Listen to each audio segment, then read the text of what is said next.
AstraZeneca has paused its clinical trials for a coronavirus vaccine after a participant suffered a serious reaction. Health reporter Haley Hernandez is here now with a look at how often that happens and whether the trial is now doomed. Haley? Right, because that's what a lot of people would think, but really this pause doesn't tell us much. But I did speak to several infectious disease experts who all tell me this can be very common in these trials. They've seen it happen before. The difference this time is that more eyes across the world are watching for signs of failure. And that might not be what this pause means. After all, we don't even know if this is one of the patients getting a placebo.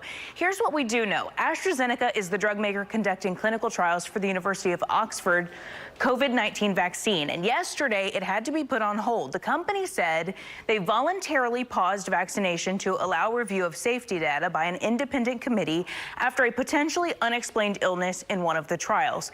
All that really means is the study is doing what it's supposed to do.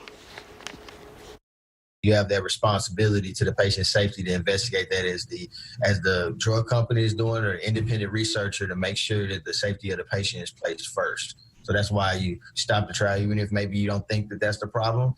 You got to make sure that it's not the problem. You don't want to give another patient that medication or that investigational drug when you have already seen that it caused that type of issue. And at this point, all we've heard about the patient is that it's someone in the UK. This is not an American vaccine volunteer. When we do find out more information, though, we'll keep you updated. Keith? All right, Haley, thank you.